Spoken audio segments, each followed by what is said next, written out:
My son invited me for Thanksgiving, so I flew across the country, but a photo he posted from the dinner table while I was still waiting alone at the airport wasn't a mistake. It was a message, and they were about to get mine. My son invited me for Thanksgiving, so I flew across the country, but a photo he posted from the dinner table while I was still waiting alone at the airport wasn't a mistake. It was a message, and they were about to get mine. I stood at Gate 3A of the Minneapolis-St. Paul Airport, a fixed point in a swirling nebula of reunions. My name is Irene Wexler, and for 42 minutes I had been standing like a misplaced package, my coat folded neatly over one arm, my wheeled suitcase an obedient dog at my side. People bustled past with flowers and tears, each of them being claimed, each hug a small, sharp pang against the hollow space in my chest. I had reread the text from my daughter-in-law, Malene, 3 times. "We'll be there. Kids can't wait to see you." The heart emoji at the end felt like a cruelty now. I refused to sit because sitting felt like surrender.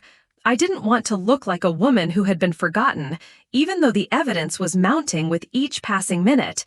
My phone buzzed, but it wasn't a call. It was a notification from a world I rarely inhabited, a social media app. My heart beat faster, not with excitement, but with a familiar, sinking dread.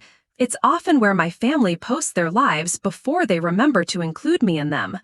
I opened the app, and there they were.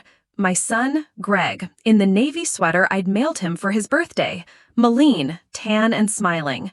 The children, Elliot and Ruby, crowded around a Thanksgiving table groaning with food.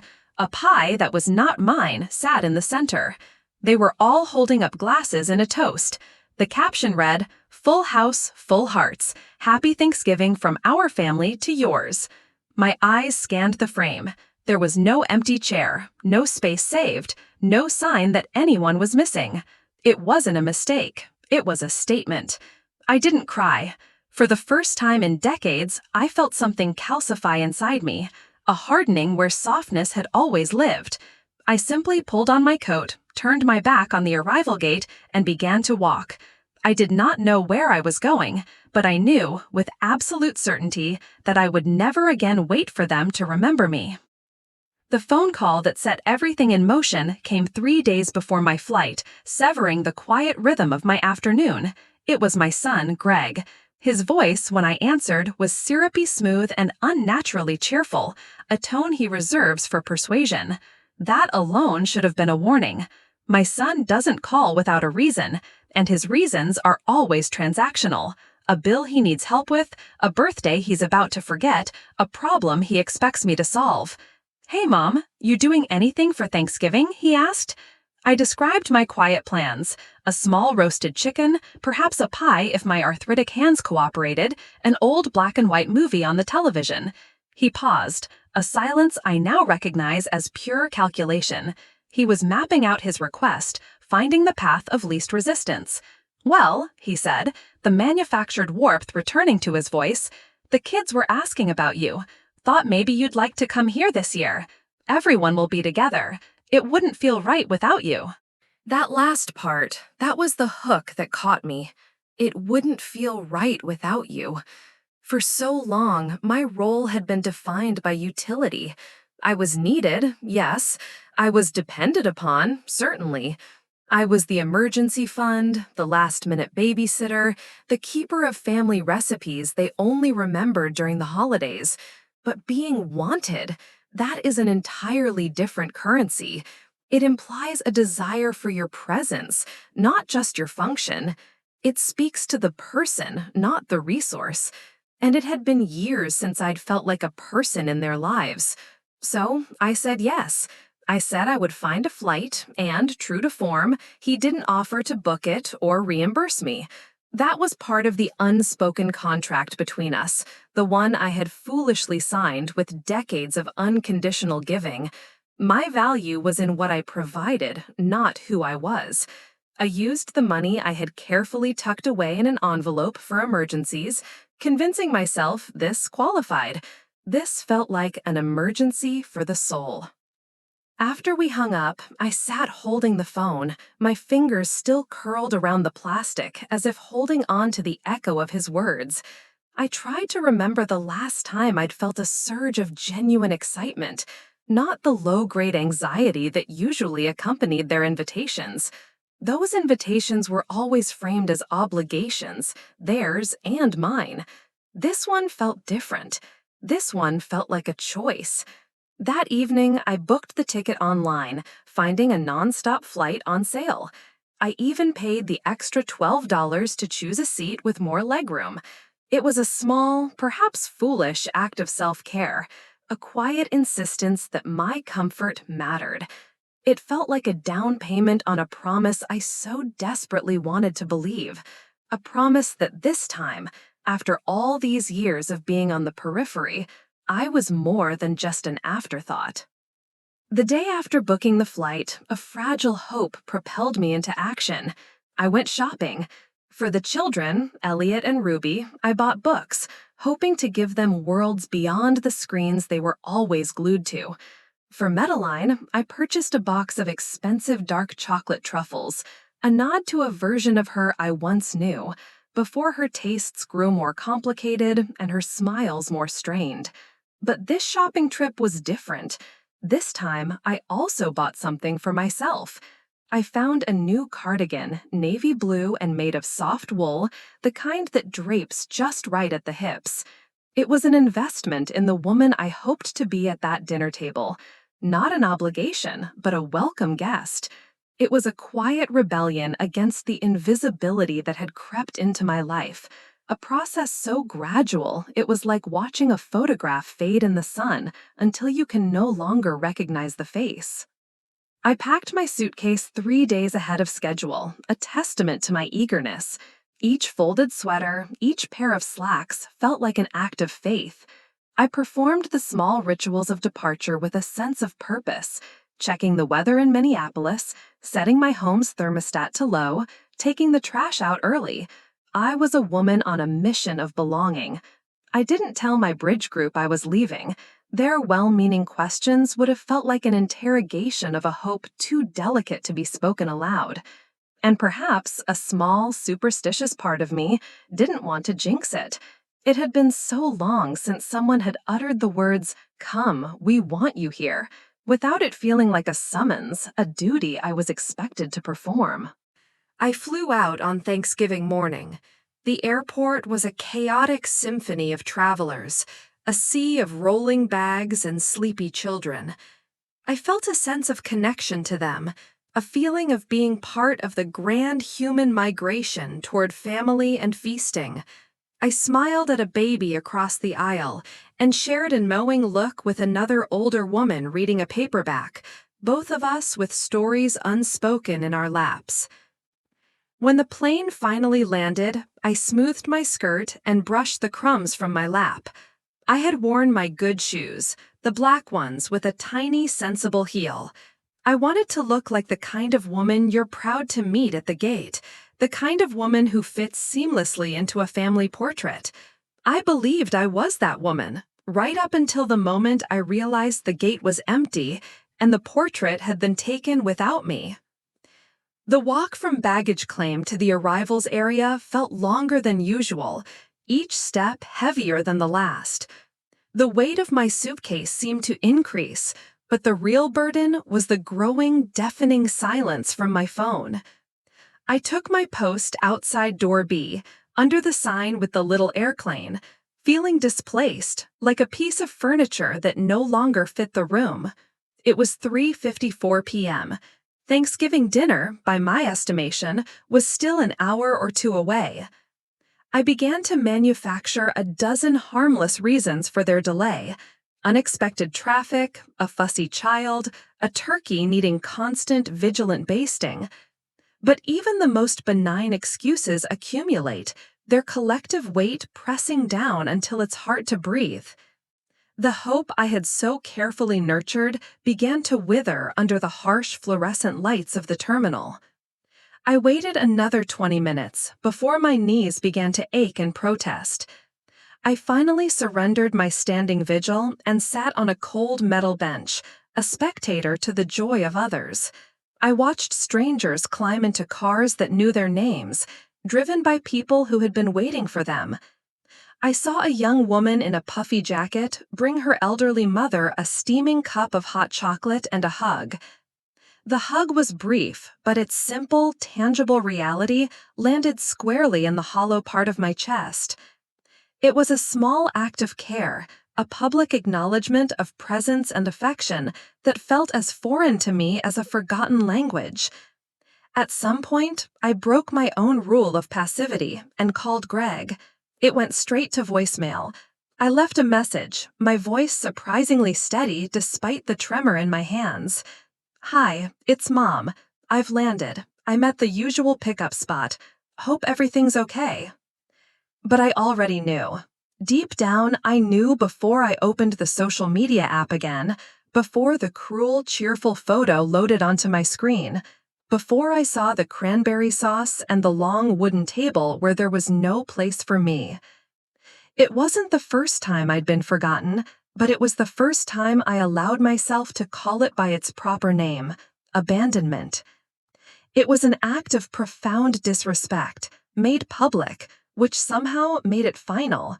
This was not an oversight. This was a choice they had made. And in that moment, I understood that I had to make one too. I rose from the bench, dusted off my coat, and began to walk away from the terminal. There would be no cab, no rideshare, just me and the rhythmic rattle of my suitcase on the pavement. A man pushing a stroller offered a tired, empathetic smile as we passed.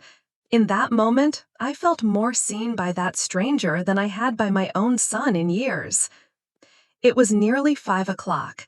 The air had turned sharp, the kind of Midwestern chill that slides under your collar and asks a single, pointed question. What now? I didn't have an answer.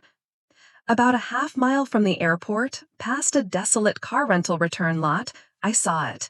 A squat little building with a flickering neon sign that read, Tina's Diner.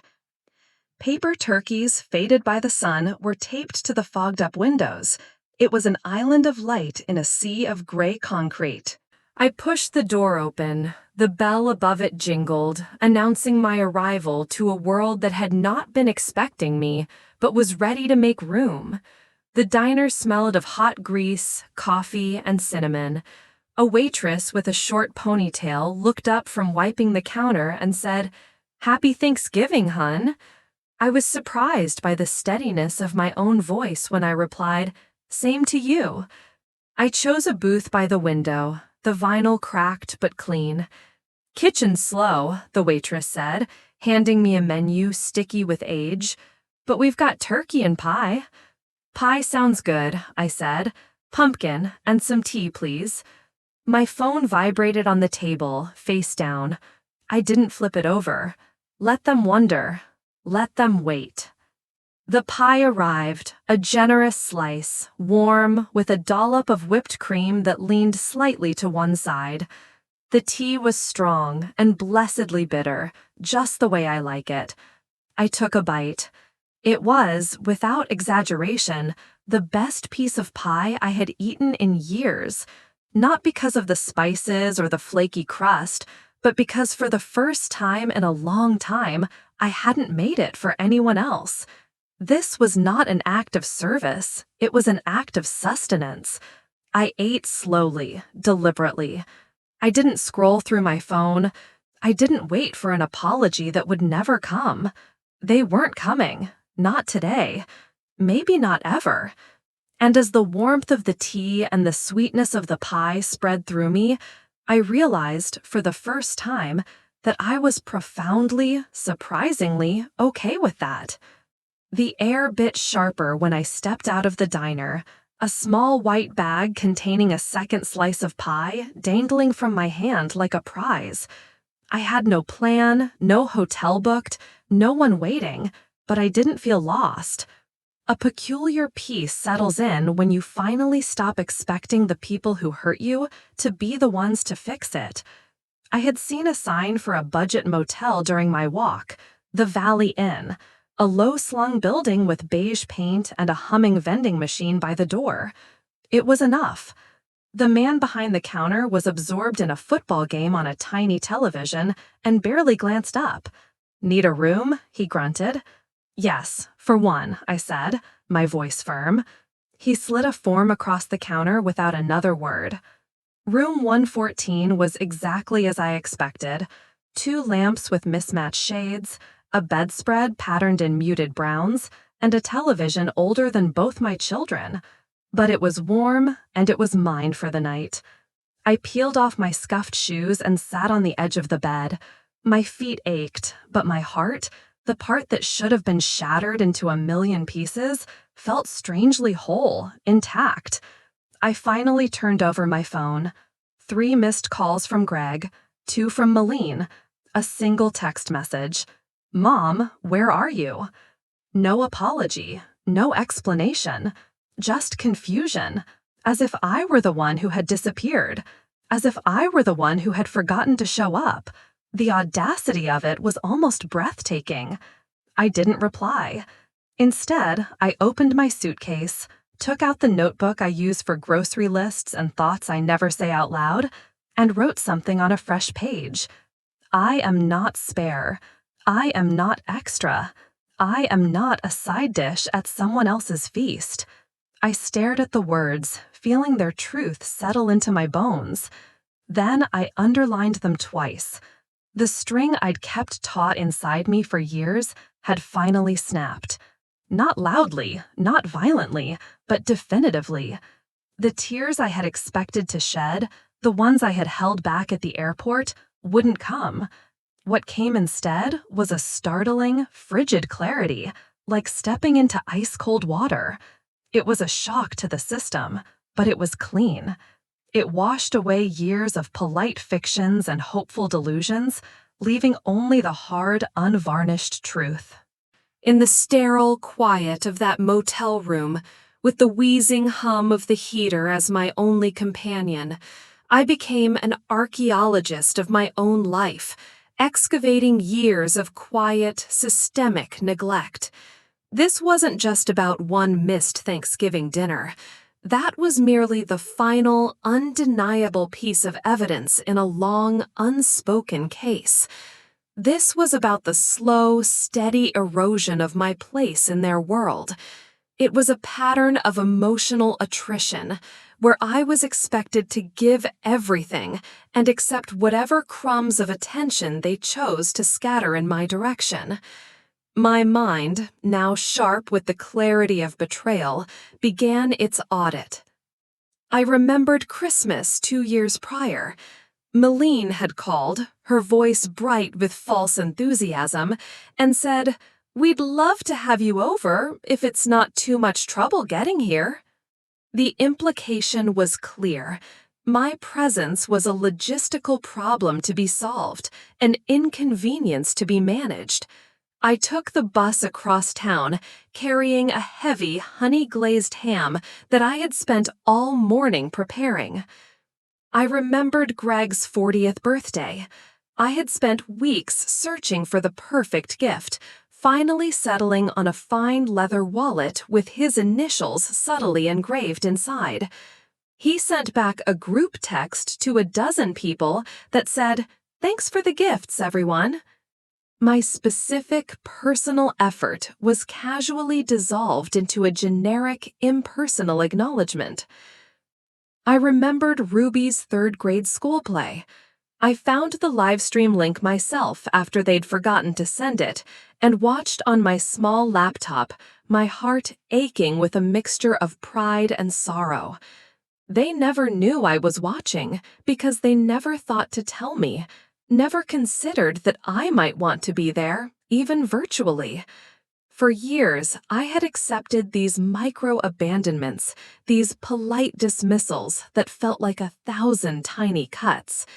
I had mistaken their reliance on my generosity for love. I had mistaken their convenience for my importance. I had allowed myself to become an accessory to their lives, a reliable service they could call upon, a placeholder for when they needed to feel like good children. The ugly, honest, functional motel room was a perfect mirror for my realization. It offered no false comfort, no pretty illusions. It was simply a space to confront the truth. I had not been a part of their family. I had been a part of their infrastructure, and the infrastructure was about to be condemned. I woke before the sun, a lifelong habit of a body that still insists on being useful, even in retirement. I made a cup of weak, plastic-tasting coffee from the in-room machine and watched the sky lighten from a deep gray to a brittle November blue. At 7:12 a.m., my phone buzzed with a text from Greg. "Mom, I'm so sorry. There was confusion with the pickup. We thought your flight was tomorrow. Can you come to the house today? The kids really want to see you." I stared at the message, a perfect little jewel of manipulation and blame shifting. It was a masterpiece of gaslighting. Confusion, not "we forgot." We thought, not "we failed to check." And the final masterful pivot: "Can you come to the house?" Placing the burden of repair squarely on my shoulders. There was no mention of the damning photo, no real apology for leaving me stranded, just an invitation to smooth things over for their comfort. I set the phone down on the nightstand. I did not answer. Instead, I stood up and got dressed. I brushed my hair and put on a little lipstick. It was not an act of preparation to see them. I wasn't going. It was an act of dignity, a quiet declaration that I still got to decide how I presented myself to the world, even if my audience was only me. I checked out of the Valley Inn, the man at the counter still engrossed in his sports highlights, oblivious to the quiet revolution taking place in his lobby.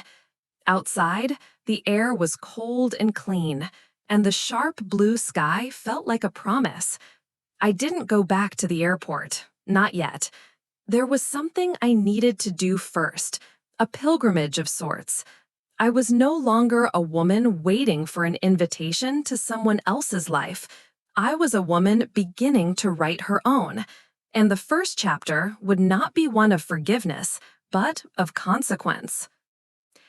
I walked a mile down the road from the motel, my suitcase trailing behind me like a loyal but weary companion.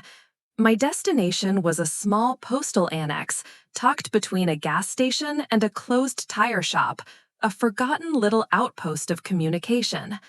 Inside, I asked the young clerk for an envelope, a pen, and a single stamp for a letter to Massachusetts.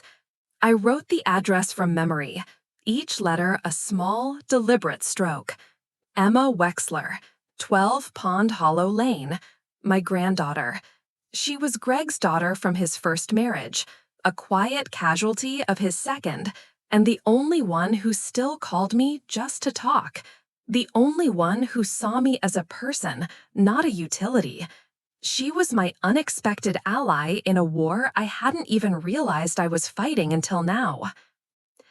The empty envelope sat on the dusty counter for a moment before I pulled a single, folded page from my notebook. "Emma, dear," I began, "you once told me that I was your safe place. I want you to know that hearing that meant more to me than most things in this world. This Thanksgiving didn't go as planned. I flew across the country for a feast I was never meant to attend. But in the silence of being forgotten, I found something unexpected. The room to remember who I am without waiting for someone else to grant me permission first." I didn't write with bitterness or drama. My words were not a cry for pity. They were a declaration, written with the stark, simple clarity I'd found in that motel room. I told her I was safe, I told her I was whole, and I told her that I loved her. When I sealed the envelope, I felt a weight lift from my shoulders, a burden I hadn't even been fully aware I was carrying. This was not an act of severing ties. It was an act of reinforcing the one that mattered. I was sending a message in a bottle across a sea of neglect, confident that it would find a friendly shore. This was my first strategic move, a quiet but decisive act. In this quiet war, you must first secure your allies. You must affirm your own narrative before the enemy has a chance to write it for you. And my granddaughter, Emma, was the one person who I knew would believe my version of the truth. At 10:35 a.m., sitting in a brightly lit cafe near the terminal, I booked a ticket home. Same airline, same gate, but a different woman would be boarding the plane. I had hours to wait, but the time didn't feel empty or anxious. I sat with a pot of tea and my notebook, going over the architecture of my new life, a life where I was no longer a supporting character. I didn't write to Greg. I didn't call Malene. Their silence at the airport had been their answer. My silence now would be a consequence. Around 4 o'clock, the afternoon light shifted into that golden haze that makes even mundane parking lots look beautiful. I watched a little boy run toward a minivan, his backpack bouncing. He turned and waved at his grandmother, who was slower but smiling. He ran to her, grabbing her hand like it was his anchor in the world. I watched them until they disappeared, and I whispered to the empty air, I deserved that too. The plane home was only half full, a small blessing. I had an entire row to myself. As the plane lifted off the runway, the gray city shrinking below, I felt a new kind of stillness settle over me. It wasn't peace, not yet, but it was presence, a rootedness in my own being that I hadn't felt in years. Halfway through the flight, I pulled my phone from my bag and turned it on again. The notifications flooded in. 4 texts from Greg, 1 voicemail. Mom, I'm really sorry. Please call me. Malene said she thought you knew we moved dinner up a day. Can we talk? I didn't listen to the voicemail. I didn't delete it either. I would let it sit there, an unanswered summons. Let him wait, the way I had waited. When we landed, it was already dark. My small city glowed with a quiet familiarity. My house, when I walked in, smelled of lavender and old wood, the scent of a life lived. The radiator kicked on with a comforting clank. I set down my suitcase, hung up my coat, and moved with a new intention. I made a cup of chamomile tea and sat at my kitchen table, the same table where I'd hosted years of Thanksgivings, where Greg once spilled gravy, and Malene had sat tight-lipped, looking at her phone more than my face. I looked around the room as if I was seeing it for the first time. I wasn't a visitor in my own life anymore. I was its sole resident, and it was time to put my affairs in order. I sat at my kitchen table, the one that had hosted decades of family holidays, and opened the drawer next to the refrigerator. It was the drawer I rarely touched, the one simply labeled legal and financial. I pulled out Greg's folder. It was thick. This was not about anger. This was about accounting. I began a forensic audit of my own affection. I sifted through receipts for tuition assistance I had provided, copies of checks written for last-minute car repairs, the invoice from a mechanic I'd paid when his transmission failed, and he was a little short that month. There was the mortgage co-signing from 2010, a risk I had taken on so he could have a home for his new family. There was the deposit for Ruby's private preschool, which I had fronted with a note in Malene's elegant handwriting attached. We'll pay you back after the bonus hits. The bonus had hit. The repayment, of course, never had.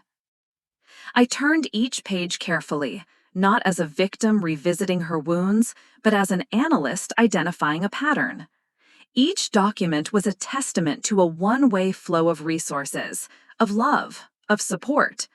It was a ledger of their withdrawals and my deposits, with no evidence of reciprocity. Then I reached for the thinner folder labeled Emma. It contains something else entirely. There were no invoices, no IOUs. It was filled with birthday cards, photos she'd mailed me of her cat, a printout of her college graduation announcement, and a stack of handwritten notes in bubbly ink. The last one was a postcard from Vermont. On the back, she had written, "Wish you were here. Fall is wild and wonderful. I closed both folders and sat back, the contrast between them a physical weight in the room. For years, I had subsidized their lifestyle, underwriting their comfort and security. In return, I received hollow birthday wishes, tired smiles, and a social media post of a family feast I was never meant to attend. I reached for my notebook, the one that had held my Declaration of Independence in that lonely motel room. This time, I didn't write feelings. I wrote a plan. The game had begun, and my son, Greg, had no idea he was already several moves behind. The next morning, I was at the bank before the doors even opened. A light frost coated the steps, making them slick under my oldest, most sensible boots. I wore the navy cardigan that now felt less like an accessory and more like armor. A young woman named Natalie, an account manager with a calm and professional demeanor, ushered me into her glass-walled office.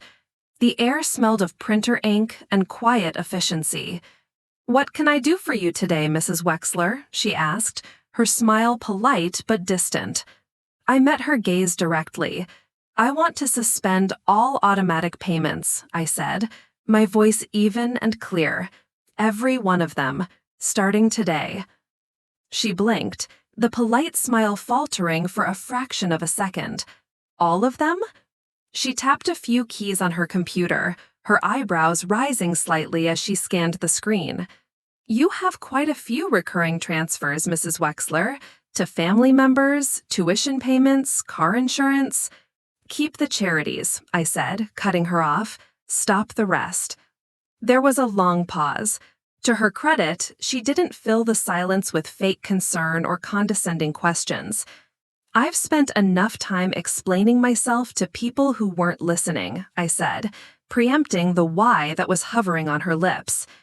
She simply nodded. "Understood." While she worked, I sat in the quiet of that office and watched the world move outside the window, feeling a profound sense of detachment. I was no longer a part of that frantic, unthinking rush. I was an observer, a strategist. "Done," Natalie finally said. "There's also a power of attorney on file for Gregory Wexler. Do you still want him to have access?" I felt my pulse slow, not rise. A cold, steady calm filled my veins. "No," I said. "Revoke it." She printed the form, and I signed it with a steady hand. By the time I left the bank, the morning frost had melted from the sidewalks. This wasn't about punishment, not really. It was about consequence. It was about drawing a line where a boundary should have been all along. I was simply recognizing that my love and support were not an entitlement. They were a gift, and I was no longer giving gifts to people who left them unopened on the curb. Back home, I gently washed the pie dish I'd brought with me on my ill-fated trip and put it away on a high shelf. It was a relic from a life I no longer lived. I had stopped being the provider of their comfort. I was now the architect of my own. That afternoon, I called my lawyer. Mr. Altman had handled our family's affairs for over 30 years, from the purchase of our first home to the settling of my husband's will. He was a man who understood that the most brutal wars are often fought silently over wills and trusts. "Mrs. Wexler," he said, his voice warm but cautious. "What can I do for you?" "I'd like to make some changes to my estate," I said, my voice devoid of the hesitation he was probably used to hearing. "And I want to establish a trust for Emma." He didn't ask why. He didn't have to. Men like Mr. Altman are connoisseurs of familial disappointment. They see the final act of every domestic tragedy. We set a time for the next day. The following morning, I sat in his office in the same worn leather chair I had occupied 20 years earlier. The ticking of the grandfather clock in the corner seemed to be measuring out the end of an era. "What are we changing today, Irene?" he asked gently. "My will," I said. "And I want to create a trust. Everything I own, every asset, every cent, I want it protected, and I want it to go to Emma, only Emma." He didn't blink, just nodded and pulled out a fresh legal pad. I assume we're removing Gregory and Malene? Yes, I said, the word coming out sharp and final. They've already received their inheritance, piece by piece, over the last 2 decades. He looked up at that, a flicker of complete understanding in his eyes. I want it airtight, I continued, leaning forward.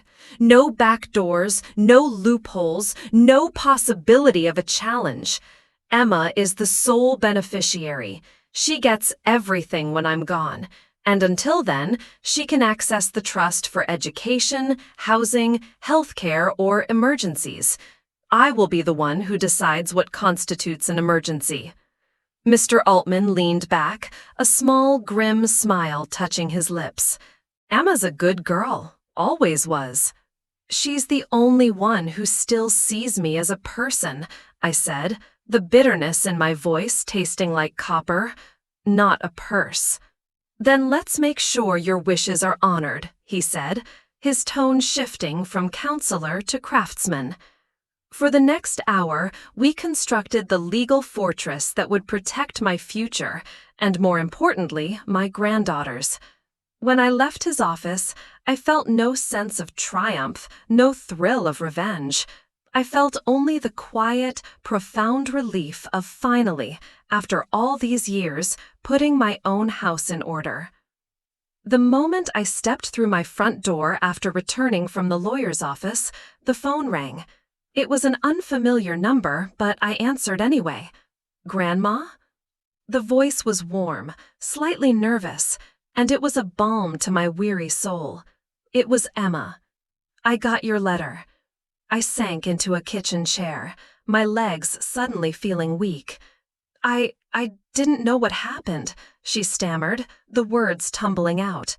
Dad and Malene said you canceled your flight last minute. They made it sound like you just changed your mind. Of course they did, I said softly, my voice steady. They would have constructed a narrative that painted them as the victims of my sudden, inexplicable whim. I was there, Emma. I landed. I waited. And I saw the pictures. There was a sharp intake of breath on her end of the line, followed by a choked whisper. Oh, Grandma, I'm so sorry. I had no idea. I know, sweetheart, I said, my own voice softening. This is not on you. You're not the one who made that choice. She sniffled, and I could picture her on the other end, her brow furrowed with a concern that was genuine, not performative. I missed you so much that day. It just didn't feel right without you. For the first time since I stood alone at that airport gate, tears stung my eyes. But these were tears of gratitude, not grief. They didn't fall. Thank you, I said, my voice thick with emotion. That means more than you will ever know. There was a comfortable silence between us, the kind that can only exist in relationships built on a foundation of truth. Grandma, she said finally, her voice firming with a new resolve. Can I come visit next weekend? I have a break from classes. I'll take the train. My heart bloomed with something gentle and painful all at once. It was hope. Of course, I said. The guest room is always ready for you. I'll bring the chessboard, she said, and I could hear the smile in her voice. You still play? I never stopped, I replied. We hung up a few minutes later, and I sat with my hand resting on the phone. The call was an affirmation. It wasn't just that I had an ally. It was that my reality, the one Greg and Malene had tried so desperately to erase, was real. I had been seen. And in being seen, I felt the first stirrings of a strength I had forgotten I possessed. It was late Friday afternoon when the knock came. 3 slow, hesitant raps on the door. Not the cheerful tap of a neighbor, but the cautious knock of someone on an unpleasant mission. I opened the door to find Merlene on my porch. She was dressed for a business meeting, not a family reconciliation. Her hair perfectly coiffed, her expression a careful blend of concern and performance. Irene, she said, her voice dripping with a manufactured tenderness that set my teeth on edge. "Can we talk?" I didn't answer at first, just stepped aside and let her in. She surveyed the living room as she entered, as if expecting to find dust and decay, proof of my inability to cope without them. The house looked the same, but something in the air had shifted. I knew it, and I could see by the flicker in her eyes that she did too. I led her to the living room. She didn't sit until I did. "I know you're upset," she began, her tone polished and rehearsed. "And I just want to say this whole thing has been a huge misunderstanding. Greg thought your flight was on Friday. That's what he told me." "And the photo?" I asked, my voice calm, clinical. "The Thanksgiving photo with the caption, 'Full House'?" She blinked, feigning confusion. That was just something I posted for the holiday. I didn't mean to hurt you." "But you did." "Well, yes," she conceded impatiently, "but I think we need to move past that now. The kids miss you. Greg's been calling. We're all just concerned that you've shut us out." I let out a small, quiet breath, not of anger, but of finality. "No, Merlene, I haven't shut you out. I just stopped filling in the silence for you. That's different." Her mouth tightened into a thin, hard line. "I came here because we want to make things right." I looked at her then, really looked at the effort behind her makeup, at the impatience hiding in her posture, at the avoidance she wore like an expensive perfume. "You didn't come to make things right," I said. "You came to see if I was still useful." "That's not fair," she snapped, her composure cracking. "But it is true." I saw her glance toward the hallway, as if expecting Greg to appear and rescue her from this uncomfortable truth. "I've given enough," I said calmly. "More than enough, and I've already decided where the rest of it goes." That got her attention. Her eyes narrowed. "I'm not angry," I continued. "I'm not bitter. I am simply finished." "Irene," she said, her voice now tight and cold, "this isn't like you." "I know," I said. "It's like me now." A dense, uncomfortable silence fell between us. "The house, your accounts?" she finally asked, her voice barely a whisper. "Taken care of," I replied. She stood then, her mission clearly a failure. "Well," she said, her tone clipped, "I'm sorry you feel this way." I allowed myself a small, sad smile. "No, Merlene, you're sorry I stopped accepting less than I deserved." The door clicked shut behind her, and in the quiet aftermath, I felt no victory, only the profound peace of an overdue ending. The call came on a Sunday, just as the sun was dipping below the rooftops, painting the sky in shades of bruised purple and orange. It was Greg. I had been expecting it, ever since Merlene's failed diplomatic mission. I answered this time, ready. "Mom?" His voice was thin, stripped of its usual confidence. The voice of a man who has just realized the ground beneath his feet is not as solid as he believed. "I'm here, Greg," I said. Calm, steady. There was a long pause on his end, the sound of him grappling for a script that no longer applied. I saw the paperwork," he said finally, the words heavy with disbelief. "From the attorney, the trust, the changes." "I figured you would," I replied, my voice even. Another pause, longer this time. I don't understand," he stammered. "After everything." "Exactly," I interrupted gently, but with the sharp edge of a blade. "After everything." He went quiet then, and I could almost hear the gears turning in his head, the frantic processing. "You mean the money?" he asked at last, his voice small, reducing decades of neglect to a simple financial transaction. It was so typical of him. I mean the pattern, I clarified, my words precise and deliberate. The forgetting, the late calls, the missing birthdays, the airport, the photo. That wasn't intentional, he protested, a desperate attempt to reframe his neglect as a simple oversight. No, I agreed, letting the word hang in the air for a moment. It was worse. It was convenient. There it was, the truth, laid bare between us, with no apology to soften its edges, no excuse to hide behind. You're punishing us, he said, but it came out less like an accusation and more like a desperate hope that I might deny it, that I might reassure him, that I might fold and become the woman he was used to. No, Greg, I said, this isn't punishment. This is consequence. It's a concept you've managed to avoid your entire life. I am releasing myself from an obligation that only ever flowed in one direction. I am releasing myself from the guilt I've carried for so long I'd forgotten what lightness felt like. I never thought it would come to this, he muttered, his voice cracking. I know. We're still your family, he whispered, the final heartbreaking lie.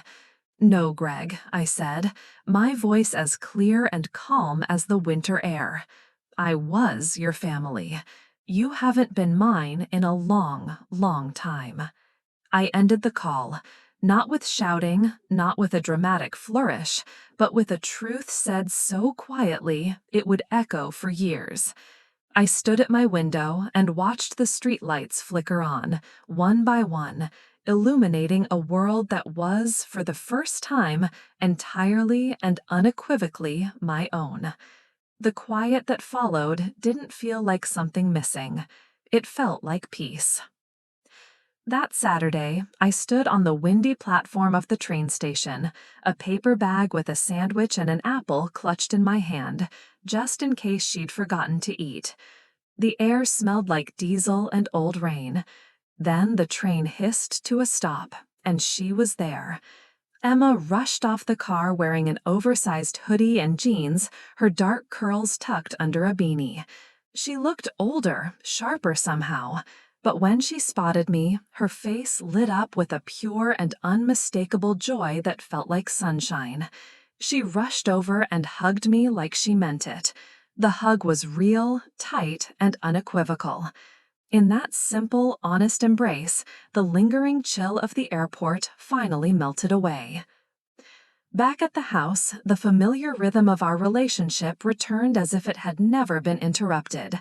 I made tea while she dropped her bag in the guest room, returning to curl up in the corner of the couch like she'd never left. We played chess. She won the first game, I won the second. It was a partnership of equals. Later, nursing mugs of tea at the kitchen table, she said, I read your letter again on the train. I've never heard you sound like that before, Grandma. I've never had to, I replied. I used to think being quiet was a form of grace, but lately I've learned it just makes you easy to ignore. I never ignored you, she said softly, and I knew it was true. She hesitated for a moment. Dad called, she admitted. He asked if I'd seen you. I didn't lie. I just said we hadn't spoken yet. I'm tired of pretending things are normal when they're not. Hearing her say that, calm and steady, told me everything. The girl I knew was becoming a woman of conviction, a woman who values truth over comfort. You don't have to pretend here, I told her. Neither do you, she said, her eyes meeting mine. That evening, she cooked pasta with garlic and spinach, filling my quiet kitchen with warmth and easy conversation.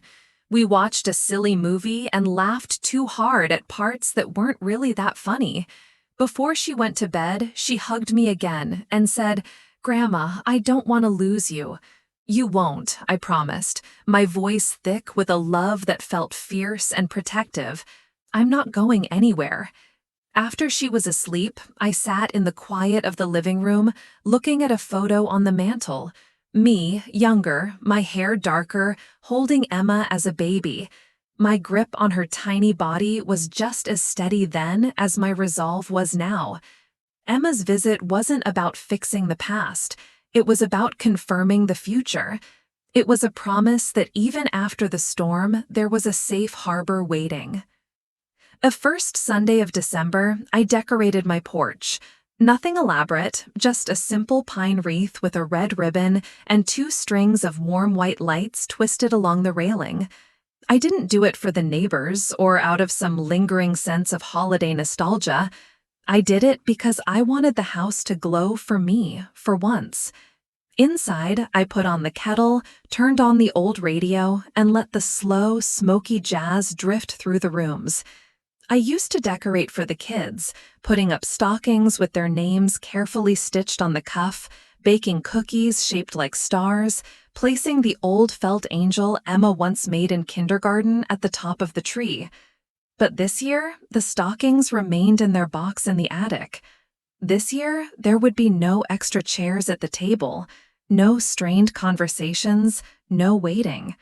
This year, I lit the fire early and set one place for tea, my own. A few days later, I mailed a small padded package to Emma.